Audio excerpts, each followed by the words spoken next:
Selamat pagi saudaraku, Shalom. Gimana kabarnya hari ini? Saya percaya bahwa kita tetap bisa sampai pada detik ini.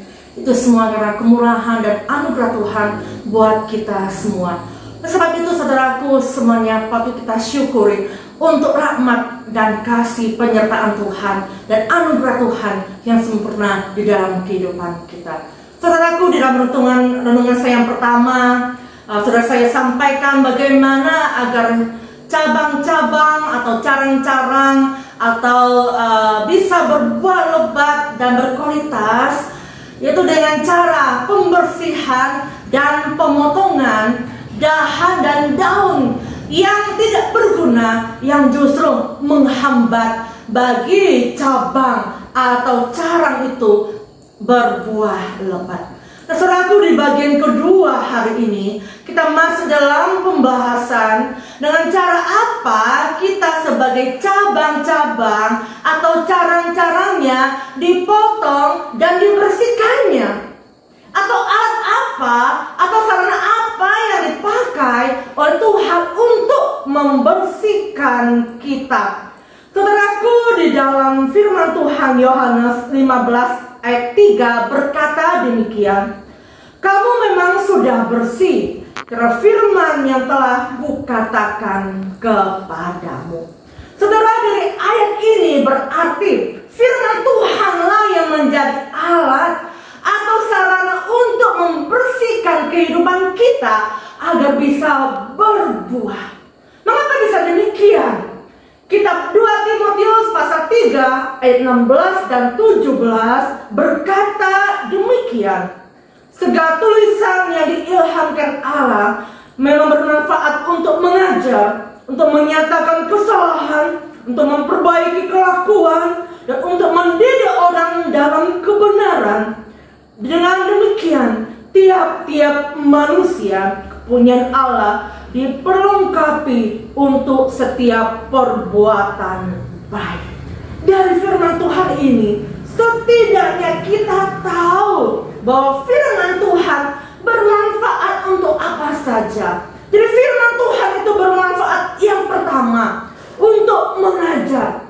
Saudaraku, kita sadar ada banyak hal yang tidak kita tahu. Kalaupun kita tahu, itu seringkali hal-hal yang kurang begitu penting. Namun justru hal-hal yang penting yang menyangkut arti hidup, yang menyangkut tujuan hidup, yang menyangkut akhir hidup dan lain-lainnya, justru kita minim sekali. Padahal itulah yang terpenting. Namun puji Tuhan, dari firman Tuhan yang kita baca dan dengar membuat kita banyak tahu hal yang terpenting yang benar dalam hidup ini. Yang kedua adalah menyatakan kesalahan. Menyatakan kesalahan berarti bahwa dalam firman Tuhan kesalahan-kesalahan kita ditelanjangi, kita ditegur, sehingga berguna untuk introspeksi dalam kehidupan kita yang sudah kita jalani. Oleh karena itu saudaraku, jangan jadikan firman Tuhan sebagai kaca spion yang berfungsi untuk melihat orang lain, tetapi jadikan kaca cermin yang berfungsi untuk apa? Untuk melihat diri kita sendiri. Dan berfungsi untuk apa juga? Untuk memperbaiki diri kita dari apapun yang perlu kita perbaiki. Saudaraku, coba bandingkan saudaraku, perbedaan tatkala kita melihat kaca spion di mobil atau di motor kita, atau dengan tatkala kita melihat kaca cermin di kamar kita. Perbedaan apa yang saya dan saudara dapatkan? Yang ketiga adalah memperbaiki kelakuan. Kata utama dalam kalimat ini adalah memperbaiki, atau adanya suatu perbaikan di dalam hidup kita. Mengapa harus ada perbaikan?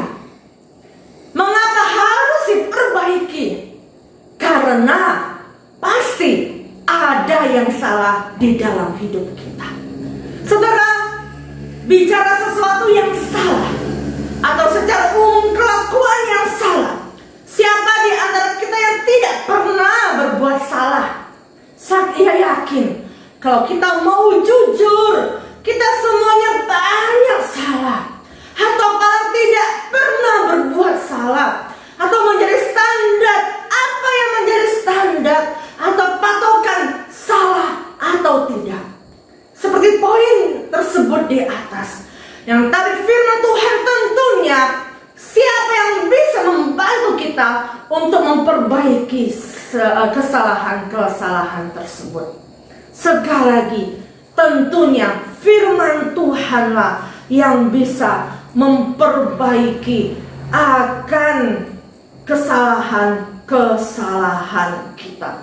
Sebab firman Tuhan itu adalah pelita dan terang bagi jalan kita.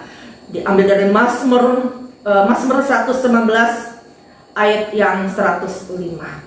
Saudaraku, karena itu relakanlah dirimu direparasi oleh montir agung, yaitu Tuhan Yesus, melalui setiap firman-Nya, baiklah pembacaan Alkitab secara langsung yang kita lakukan, maupun lewat suara-suara hamba Tuhan di dalam khotbahnya.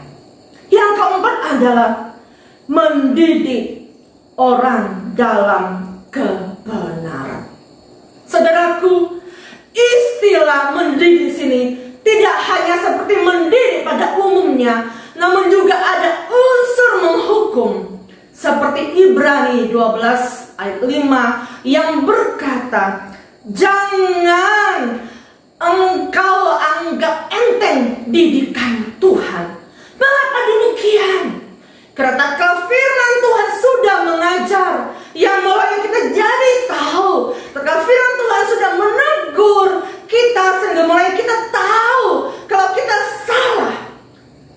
Kalau firman Tuhan semakin terang benderang mau memperbaiki kesalahan-kesalahan kita, namun kita tidak taat firman Tuhan itu.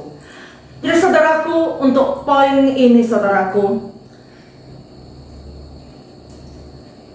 ayo benar-benar kita perhatikan. Jangan menunggu didikan keras Tuhan baru kita menyadarinya. Jangan sampai kita seolah-olah camoti, pura-pura tidak tahu, pura-pura tidak taat. Padahal kita tahu bahwa kalau kita terus bangpa dalam hidup kita, kita terus sembunyi di dalam kesalahan-kesalahan kita, kita tidak mau taat firman Tuhan, kita seakan-akan kita tidak mau dengar akan didikan Tuhan melalui firman Tuhan untuk mendidik kita, untuk menegur kita, untuk menyatakan salah dalam hidup kita. Saudaraku, mari sadari itu. Jangan sampai didikan Tuhan yang keras justru itulah yang akan mendidik, menegur kita, baru kita menyadarinya. Saudaraku, pertanyaannya saudaraku, hal-hal apa yang sudah kita tahu dari firman Tuhan, namun dengan segala macam banyak alasan sampai hari ini kita belum melakukannya. Bukankah firman Tuhan sudah terang benderang berbicara kepada kita, baik lewat membaca firman Tuhan ataupun lewat khotbah para hamba Tuhan? Kiranya pertanyaan ini terus terngiang-ngiang dalam telinga dan di dalam hati kita semua. Selamat beraktivitas. Kiranya Tuhan Yesus memberkati kita semua. Amin.